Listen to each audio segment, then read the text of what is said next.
Uma das maiores manifestações e mais claras manifestações da soberania de Deus, do poder de Deus na Escritura Sagrada, é quando Ele intervém e controla os fenômenos do universo.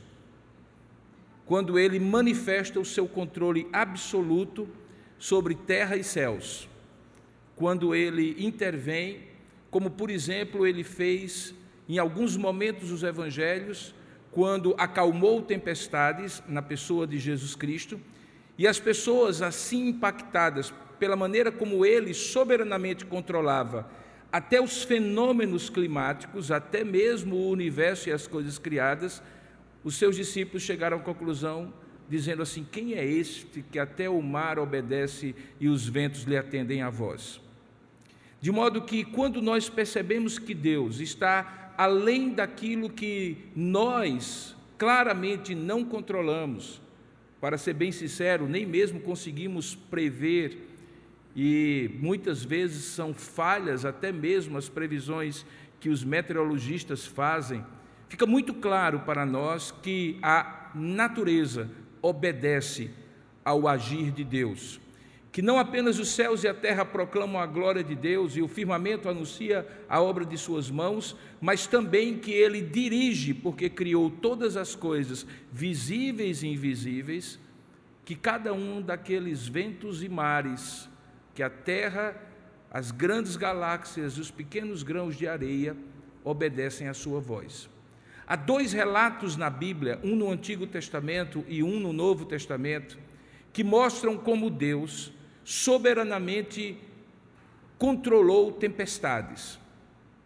Um deles é muito conhecido, é o texto do profeta Jonas, quando ele recebe um comissionamento de Deus para ir a Nínive, capital da Assíria, que na época era a grande inimiga de Israel, para lá proclamar o Evangelho. E você recorda da história?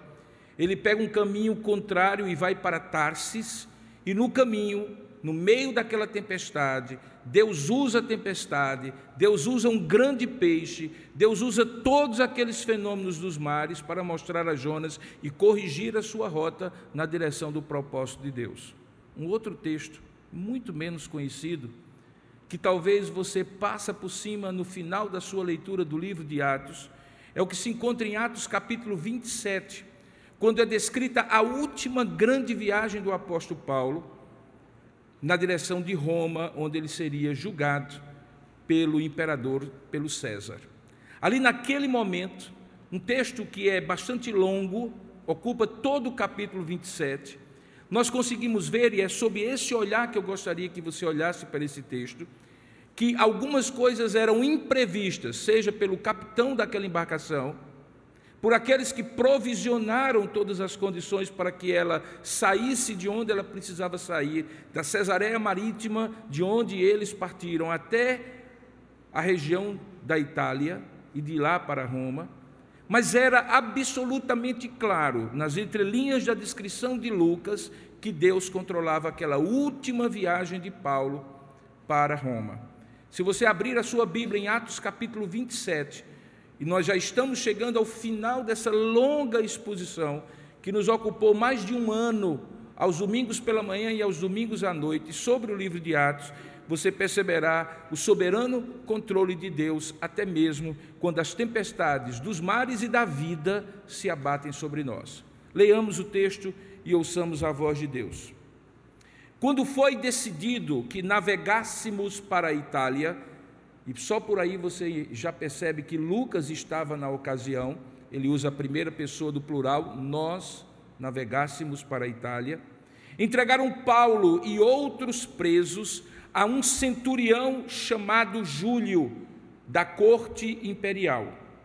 Embarcando no navio adramantino, que estava de partida para costear a Ásia, fizemo-nos ao mar, indo conosco Aristarco, macedônio de Tessalônica. Portanto, já chegamos à conclusão que pelo menos Lucas e Aristarco, dois companheiros de Paulo, estavam na viagem com ele. No dia seguinte, chegamos a Sidom, ainda na costa do Mediterrâneo, e Júlio, tratando Paulo com humanidade, permitiu-lhe ir ver os amigos e obter assistência. Partindo dali, navegamos sob a proteção de Chipre, por serem contrários os ventos. Veja aí o primeiro detalhe: eles navegavam contra os ventos. E tendo atravessado o mar ao longo da Cilícia e Panfilha, chegamos a Mirra, na região da Lícia. E achando ali o centurião, um navio de Alexandria, que estava de partida para a Itália, houve uma conexão e nele nos fez embarcar. Navegando vagarosamente, porque os ventos eram contrários, muitos dias, e tendo chegado com dificuldade defronte de Cnido, não nos sendo permitido prosseguir, novamente, por causa do vento contrário, navegamos sob a proteção de Creta, na altura de Salmona. Creta é uma região e geograficamente os ventos seriam mais atenuados pela altitude daquela região. Costeando-a, veja o detalhe, penosamente, chegamos a um lugar chamado Bons Portos, perto do qual estava a cidade de Laséia. Depois de muito tempo, novamente um detalhe, depois de muito tempo, tendo se tornado a navegação perigosa, e já passado o tempo do dia do jejum, referindo-se ao Yom Kippur, de onde concluímos que essa viagem foi durante o período de setembro e outubro, admoestava-os Paulo, dizendo-lhes: senhores, ele era um prisioneiro, senhores, vejo que a viagem vai ser trabalhosa, com dano e muito prejuízo, não só da carga, mas também do navio e talvez da nossa própria vida. Mas o centurião que comandava o barco dava mais crédito ao piloto e ao mestre do navio do que ao que Paulo dizia.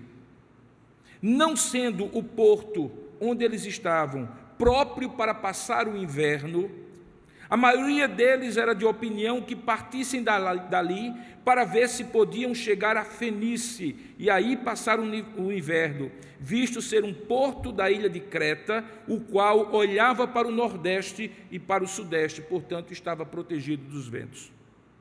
Soprando brandamente o vento sul, e pensando eles ter alcançado o que desejavam, levantaram âncora e foram costeando mais de perto a ilha de Creta. Entretanto, mais um detalhe, não muito tempo depois, desencadeou-se do lado da ilha um tufão, um furacão de vento chamado Euroaquilão. Esse nome significa que os ventos vinham da parte leste e da parte nordeste. E sendo o navio arrastado com violência, sem poder resistir ao vento, cessamos a manobra e nos fomos deixando levar. Passando sob a proteção de uma ilhota chamada Cauda, a custo, com muito custo, conseguimos recolher o bote. E levantando-se este, usaram de todos os meios para cingir, para segurar o navio, e temendo que dessem nos bancos de areia da ilha de Sirte, arriaram os aparelhos e foram ao léu, deixando-se levar pelo vento. Açoitados severamente pela tormenta, no dia seguinte já aliviavam o navio, jogando as coisas no mar que eram desnecessárias. E não aparecendo, havia alguns dias, nem sol nem estrelas, porque era uma época de muita nebulosidade, caindo sobre nós grande tempestade, dissipou-se, afinal, toda a esperança de salvamento para aqueles que estavam ali no navio. Havendo todos estado muito tempo sem comer, Paulo novamente toma a iniciativa e, pondo-se em pé no meio deles, disse: senhores, na verdade era preciso terem me atendido e não partir de Creta quando eu falei inicialmente, para evitar este dano e esta perda. Mas já agora eu vos aconselho, bom ânimo, porque nenhuma vida se perderá de entre vós, mas somente o navio.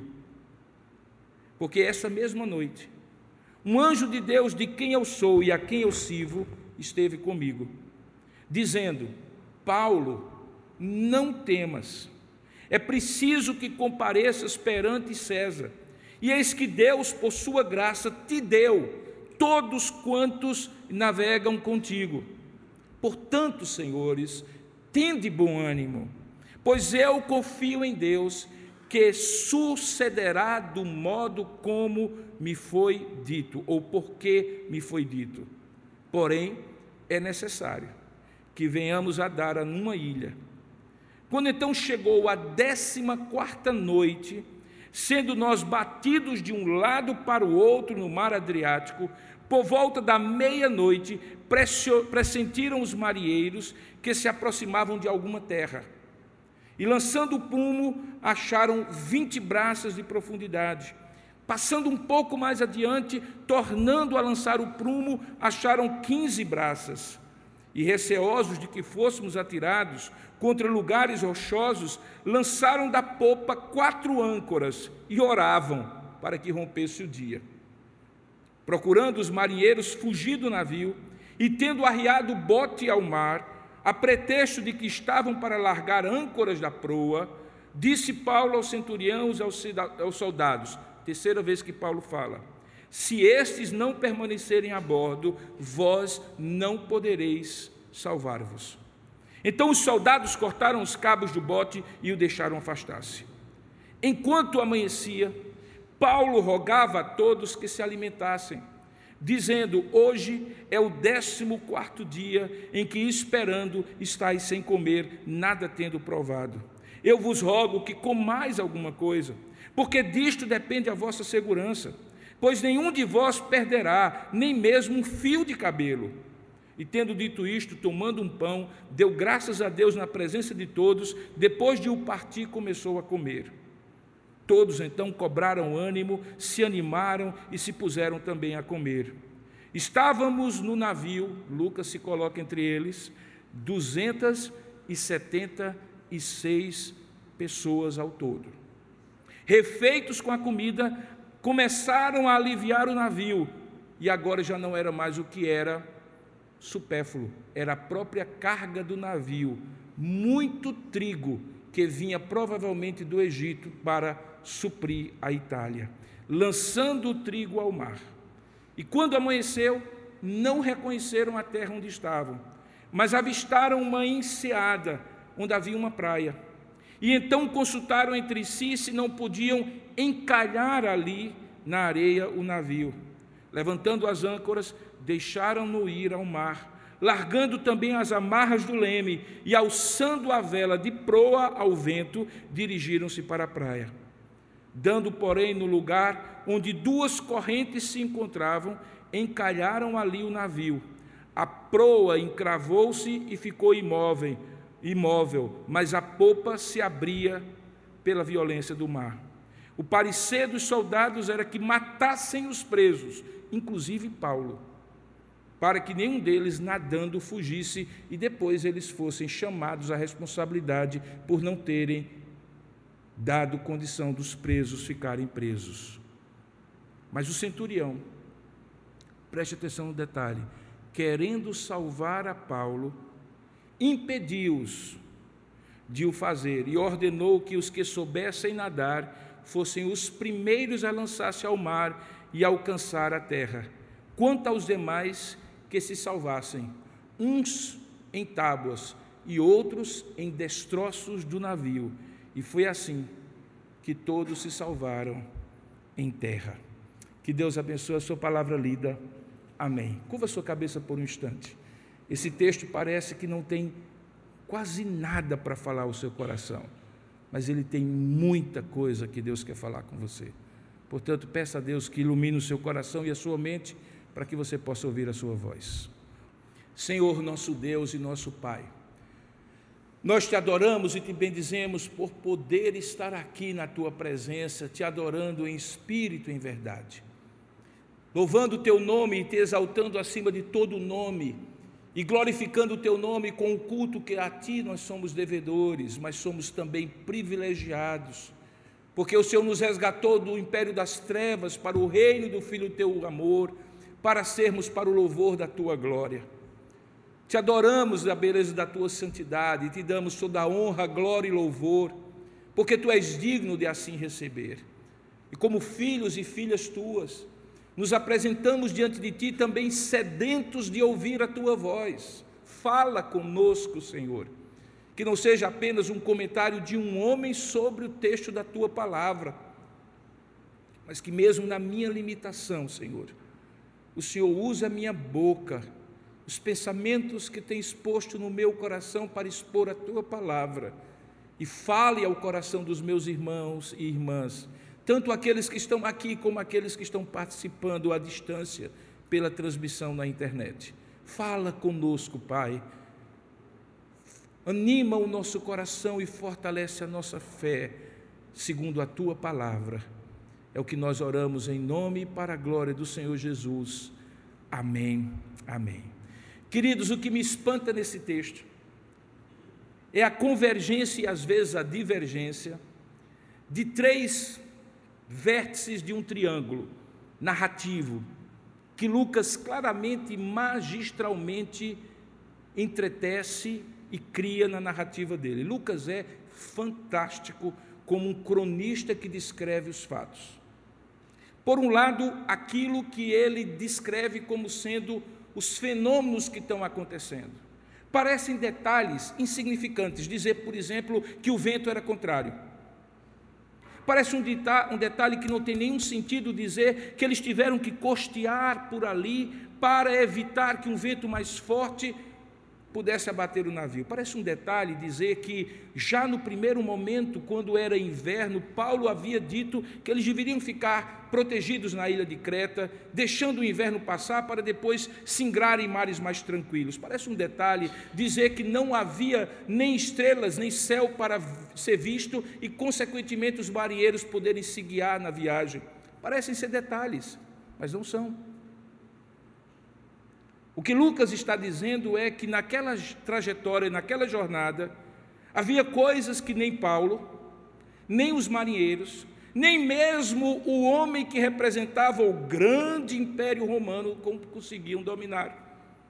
Eram fenômenos maiores do que os homens que ali estavam presentes, do que os selos imperiais, do que o poder do Estado romano e de qualquer autoridade humana.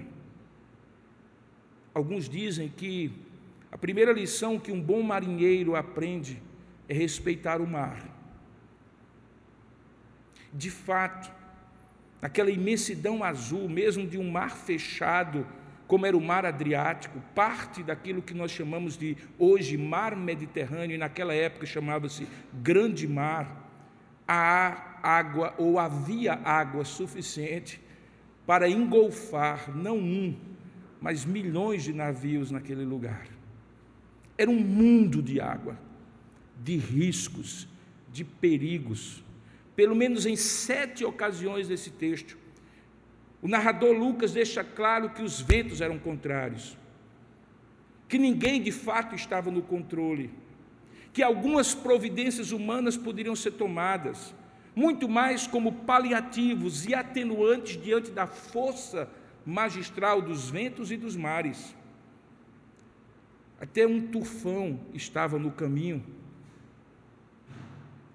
Fica claro que Paulo está dizendo isso para que nós, ao lermos hoje, digamos assim, de fato, ninguém estava no controle daquela natureza revoltosa naquela viagem. Mas há um segundo vértice nesse triângulo. É aquilo que competia aos homens, sejam eles os marinheiros, o capitão do navio, ou mesmo Paulo, que deveriam fazer e tomar algumas providências. É curioso que, mesmo tendo ouvido Deus, numa noite dizer que ninguém se perdia, Paulo, na manhã seguinte, se aproximar daqueles marinheiros e dizer assim: comam, porque já faz 14 dias que vocês, nessa batida do vento de um lado para o outro, esperando uma solução, não comem. E eu quero dizer para vocês, da alimentação de vocês é que vai depender a vida de vocês. Como assim? Ora, se Deus havia dito na noite anterior que ninguém se perderia, não seria o caso de simplesmente cruzar os braços e deixar que Deus levasse o navio, quem sabe conduzido por um anjo marinheiro? Não. Porque nesse vértice do triângulo, há coisas que Deus controla e há coisas que eu e você que precisamos ser responsáveis por fazer. Isso fica muito claro na narrativa de Paulo. Em dado momento, quando o capitão não lhe ouviu na primeira intervenção que ele fez, logo que a situação foi piorando, na segunda vez que ele falou, Paulo disse: você deveria ter me ouvido, mas você preferiu ouvir o piloto e o mestre do navio. Eu até entendo, eles conhecem do mar, mas eu conheço de Deus. E conhecendo de Deus como eu conheço, vocês deveriam, ou você deveria me ouvir. Fica claro que há uma responsabilidade daquele comandante. Aquele navio era um navio que provavelmente tinha 55 metros de comprimento, 14 metros de largura, com seus porões cheios de trigo do Egito, e que tinha sido tomado por carona daquele homem que tinha o selo do império e a autoridade de César para requisitar lugar naquele navio, que era um navio comercial para levar Paulo e eventualmente outros criminosos, ou supostamente criminosos. Ele tinha a responsabilidade, mas não tinha o controle.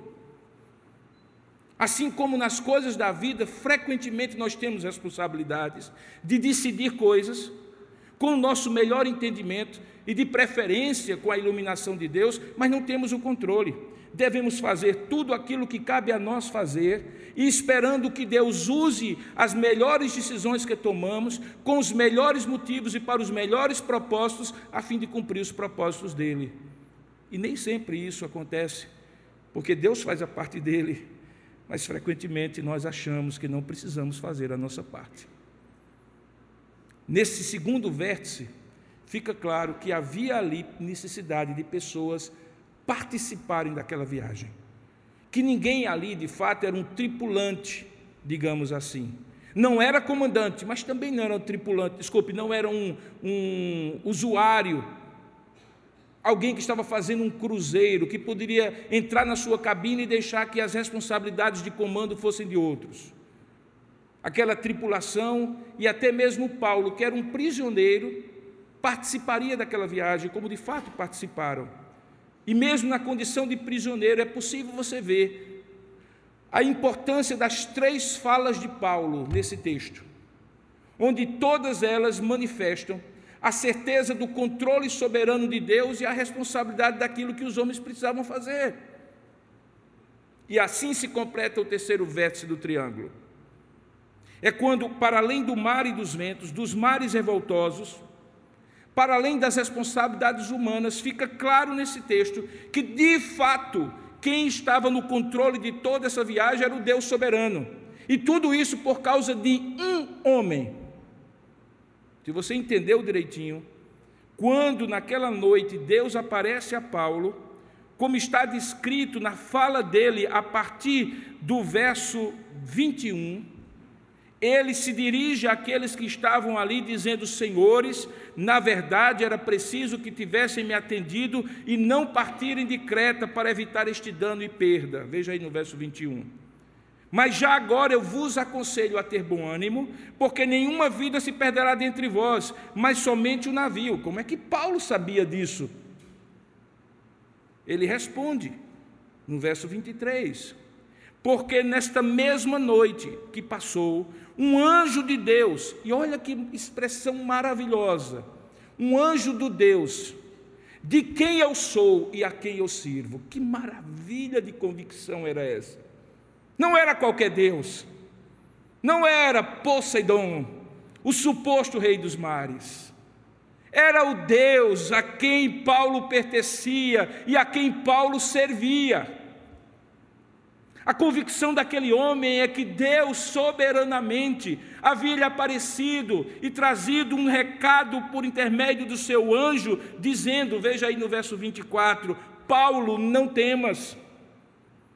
E esta era a razão da tranquilidade de Paulo, que ele tentava manifestar aos demais, porque é preciso que tu, Paulo, compareças perante César, e porque tu, Paulo, haverás de comparecer perante César, por causa da tua vida e do teu propósito que eu tenho para ti,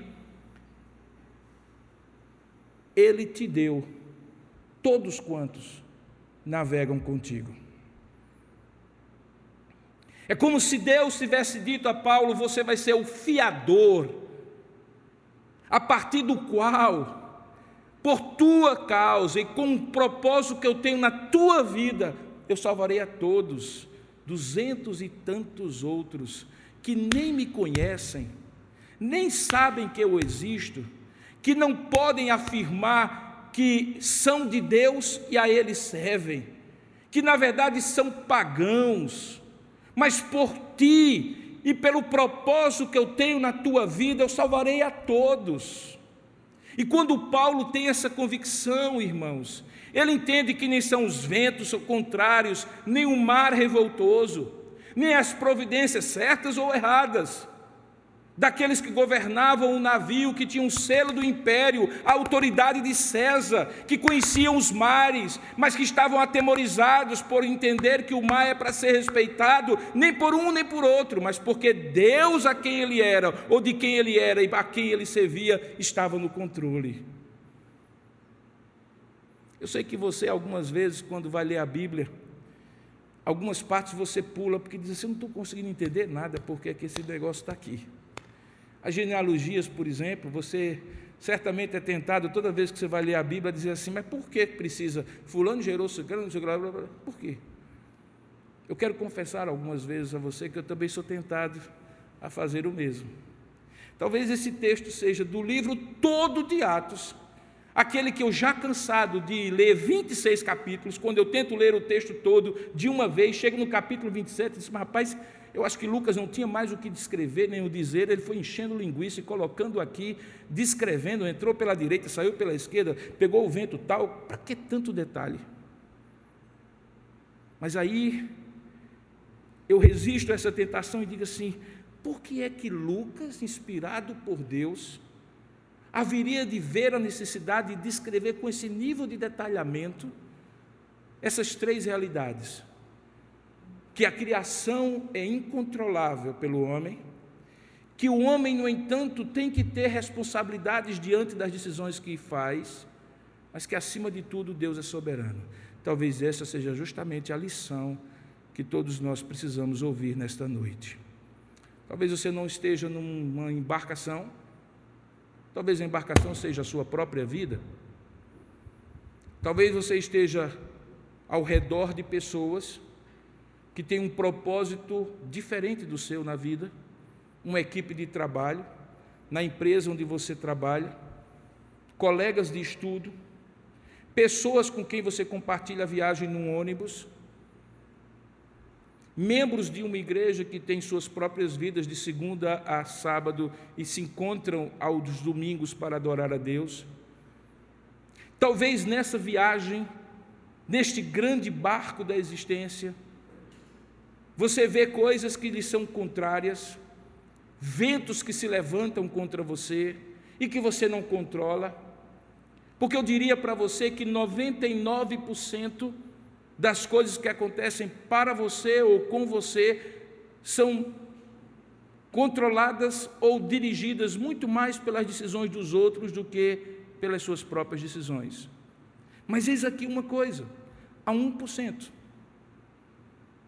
que não pela quantidade proporcional, mas pelo peso, afinal de contas é a sua vida, e as decisões de sua vida afetam primeiramente a você, esse 1% talvez pese mais na balança do resultado do que os 99% das decisões dos outros. É isso que faz com que alguns afirmem que você não pode decidir e nem tem controle sobre o que os outros fazem com você, mas você pode e deve ter controle sobre como você reage ao que os outros fazem com você. Porque esse 1% é determinante, visto que esse 1% é o que você faz. Curiosamente, grande parte da nossa ansiedade na vida é porque nós olhamos sobre os 99% que os outros fazem e que nós não controlamos, quando deveríamos focar talvez sobre 1%, que é a parte que nos cabe nesse latifúndio de decisões. Eu não posso decidir se meus filhos serão fiéis a Deus ou não, e continuarão servindo a Deus, mas eu posso decidir orar mais por eles, visto que agora eles estão fora da minha influência direta, já são adultos e têm que tomar suas decisões. Eu posso pedir a Deus que Ele cumpra as suas promessas e continue lembrando aos meus filhos as raízes e os princípios nos quais eles foram criados. Eu não posso decidir que minha esposa continue me amando e sendo fiel a mim e aos votos que fez para mim e para Deus, acima de tudo, no casamento. Mas eu posso decidir amá-la como Cristo amou a igreja e ser fiel a ela, e de tal maneira que isso a influencie a retribuir para mim o amor e a fidelidade como ela deve ter. Eu não posso decidir se no corte de empregos da minha empresa eu serei cortado ou permanecerei no quadro de funcionários, mas eu posso decidir continuar me capacitando, me posicionando e me dispondo, oferecendo o melhor do meu serviço, aquilo que os teóricos do emprego chamam de empregabilidade. Eu posso decidir ser alguém tão empregável que, se sair daqui, alguém vai me convidar ali. Eu posso decidir. Você também pode decidir. Esse texto todo, ele é antecedido por 3 versículos, que, se você foi atento e estava aqui pela manhã, você notou que ficou faltando entre a exposição da manhã e a exposição da noite. Você pode olhar para mim, por favor? Veja o finalzinho do capítulo anterior. Hoje pela manhã eu terminei o capítulo 26, contando a história de como Paulo, pela 3ª vez, apresentou a sua defesa e contou a sua história de conversão agora ao rei Agripa e Berenice. Vocês se recordam? E eu parei dizendo no versículo 29 que Paulo respondeu àquela afirmativa de Agripa, quando Agripa diz: por um pouco não me convenceste a ser cristão. Diz o texto que Paulo respondeu a ele assim: assim Deus permitisse que por pouco ou por muito, não apenas tu, ó rei, porém todos os que hoje me ouvem se tornassem tais qual eu sou, exceto essas cadeias. E eu parei ali. Só que desse versículo 29 para o início do capítulo 27, há 3 versículos que explicam por que essa viagem foi necessária. Explicam por que Paulo estava nessa esparrela. Por que Paulo estava nessa situação. E por que toda essa exposição que eu estou fazendo para você faz sentido. Veja o que diz esses versículos. Diz assim: depois de Paulo responder a Agripa, a essa altura, levantou-se o rei Agripa e também o governador Festo, um judeu e outro romano, e Berenice, que acompanhava Agripa, bem como os que estavam assentados com eles. E, havendo-se retirado das vistas de todos, inclusive de Paulo, ali no interior do palácio, conversando, quem sabe comendo alguma coisa, eles falavam uns aos outros, dizendo assim: primeiro, esse homem nada tem feito passível de morte ou de prisão. Ora, se Paulo não tinha feito nada de morte ou de prisão, essa viagem seria desnecessária. Concorda comigo? Porque para que ele teria que ser julgado? A constatação é que, se Festo tinha pedido a Agripa uma ajuda para escrever a carta que remetia o preso a César, que foi esta a motivação de Festo chamar Agripa, para Paulo dizer a Agripa aquilo que Festo já tinha ouvido, porque ele não sabia como escrever e dizer assim: a acusação é essa, essa, essa e essa. Agripa, por favor, escute, faça uma arguição com ele e me ajude, porque eu não posso mandar um preso sem um libelo acusatório. Ora, depois da exposição de Paulo, Agripa comentava e dizia assim: rapaz, esse homem é inocente. E agora? Festo deve ter dito: e agora? Eu chamei para me ajudar a escrever o libelo acusatório, e você chega à conclusão e comenta depois da defesa do homem, que por um pouco você se converteu ao cristianismo e não vê nenhuma culpa nele, então essa viagem é desnecessária. O que é que Festo deveria ter feito? Liberado Paulo. Porém, veja o outro versículo final.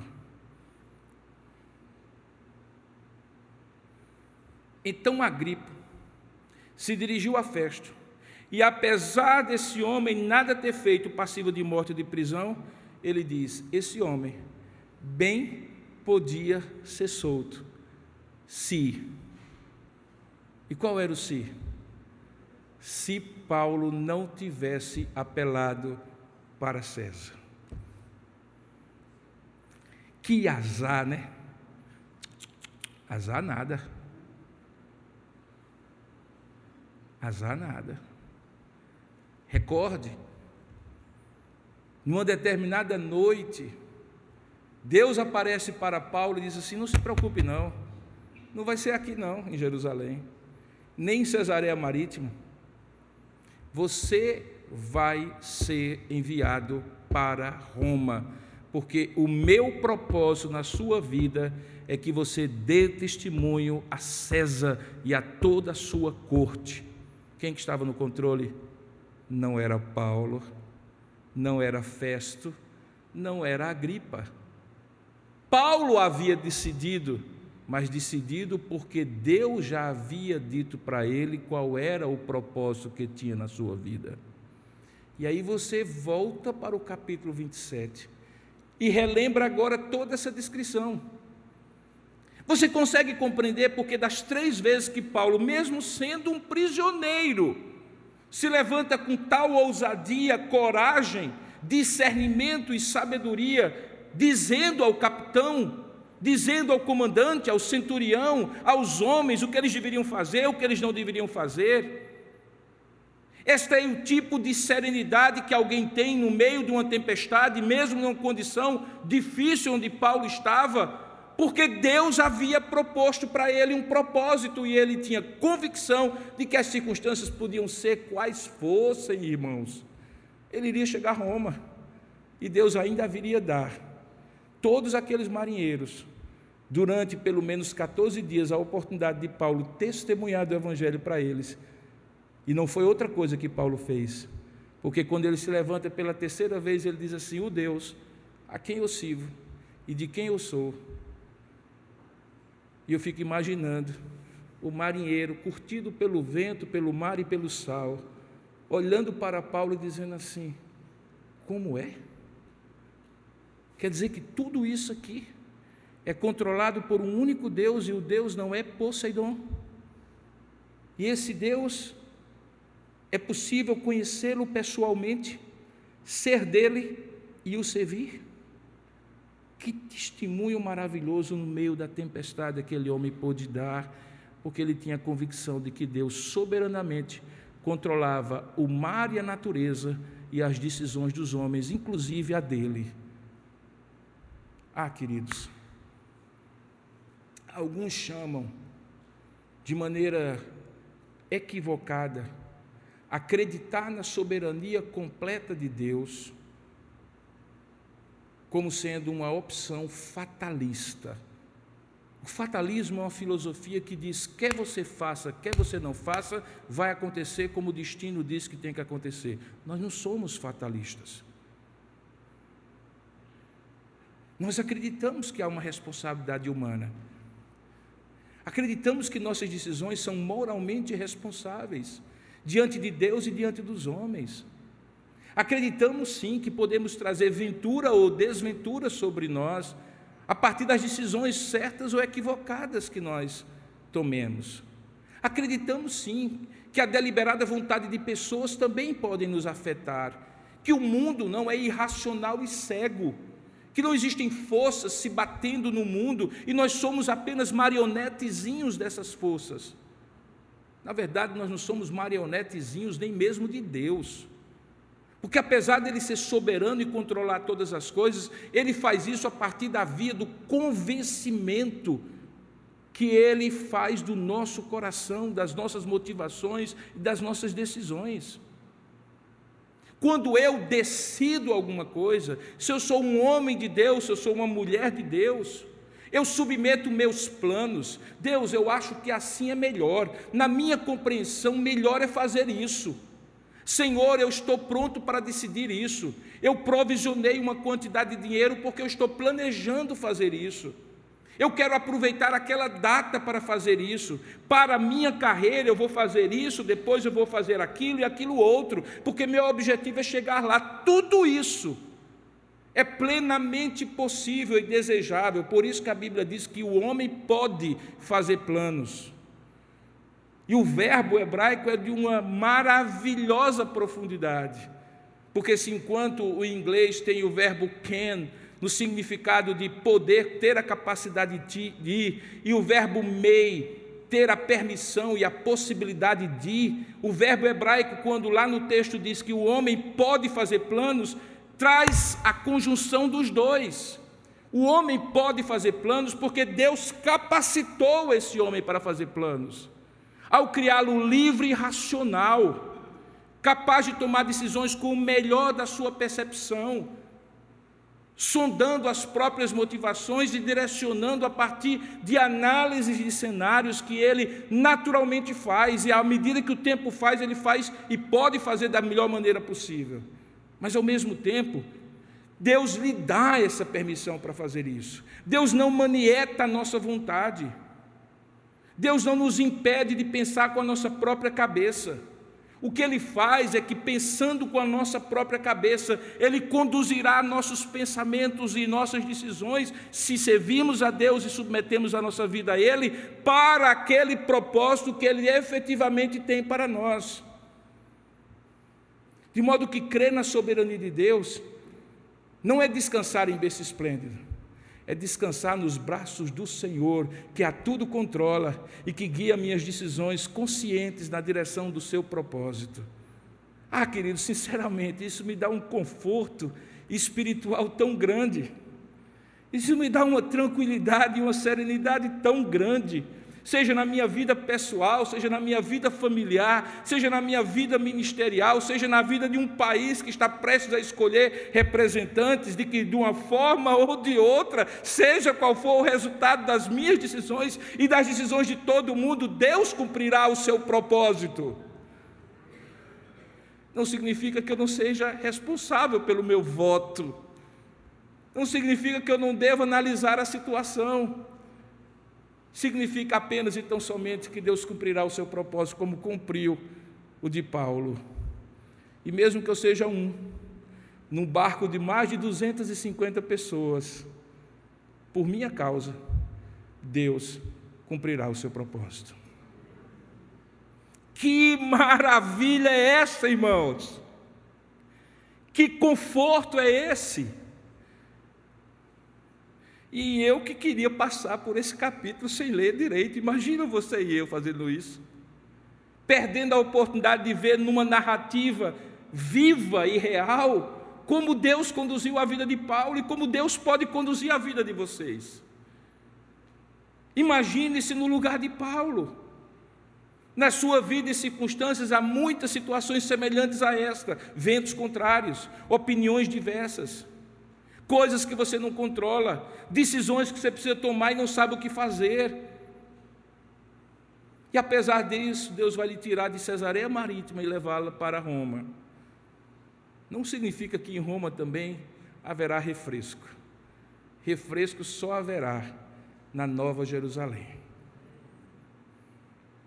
Mas se o caminho é tumultuoso, nós temos uma certeza: o porto é seguro.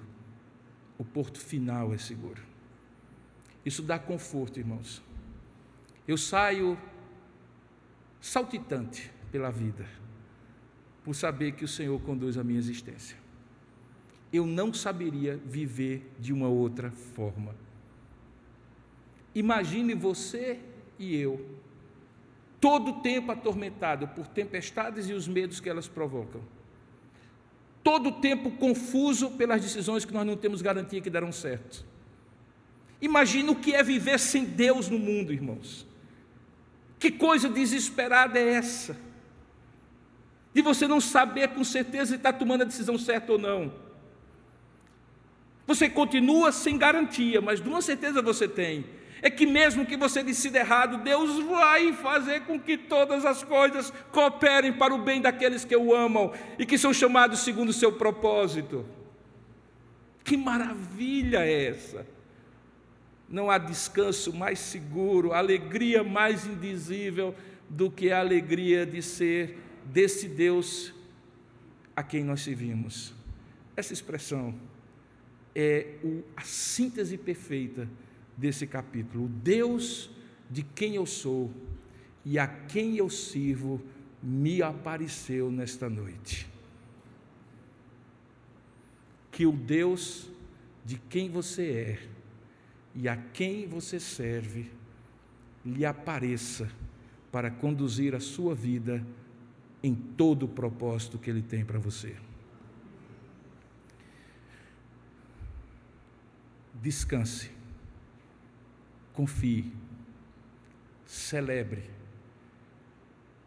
faça a sua parte no melhor que você puder fazer e confie que o Senhor fará o restante.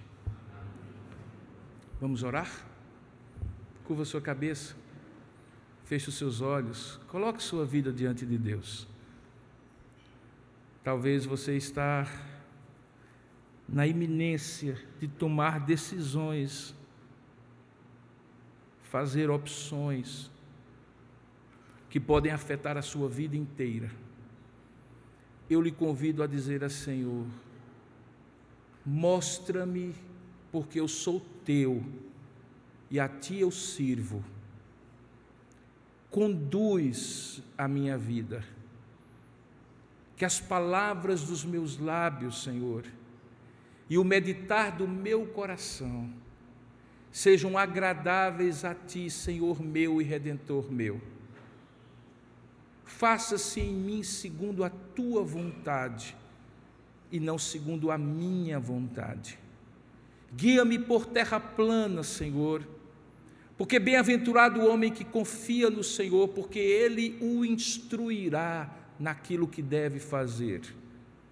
Ó Deus, nós somos teus, não pertencemos às categorias dos mares e dos ventos, nem sequer conseguimos entendê-los direito. Eles são maiores do que nós, e muitas vezes, sejam ventos reais ou simbólicos, nos levam de um lado para outro. Não sabemos se abrimos a vela do nosso barco ou lançamos a âncora da nossa embarcação. Também não temos certezas, ó Pai, se nossas decisões terão os resultados que nós queremos. Mas de uma coisa nós sabemos, Senhor: nós somos teus e a ti servimos. Ó Deus, guia a vida de cada um de nós, guia a vida de cada família aqui presente e representada, guia a vida da nossa igreja, do nosso povo que te chama pelo teu nome, guia a vida da nossa nação, Pai. Ó Deus, nós sabemos que tu já tens o teu propósito estabelecido de eternidade a eternidade. Ajuda-nos a discernir no melhor da nossa capacidade o que é melhor, mas bem sabemos que se tivermos como nação de passar pelo vale da sombra da morte, tu estarás conosco. E se o Senhor nos levar para as pastos verdejantes e águas tranquilas, a tua vara e o teu cajado nos consolarão, porque tu és o nosso pastor e nada nos faltará. Pai, boa coisa é te conhecer e te servir, porque a nossa esperança não estará jamais restrita a este mundo, porque senão seríamos os mais infelizes dos homens. A nossa esperança está em ti. Nós somos peregrinos e viajantes nesta terra. Um dia daqui partiremos e nos encontraremos contigo naquilo que se faz novo, Pai. Louvamos o teu nome porque podemos sim e devemos, segundo a tua palavra, Senhor, deixar boas sementes que floresçam para as próximas gerações, dos nossos filhos e netos e as próximas que virão. Mas ajuda-nos, ó Pai, a confiar e fazê-los também confiar no Senhor e não em homens nem em projetos políticos quaisquer. Porque só tu és o Deus, ó Pai, que não mente nem se arrepende. porque tudo que tu promete, tu cumpres, e tudo que tu falas, tu fazes, porque o Senhor não é homem para mentir, nem filho do homem para se arrepender.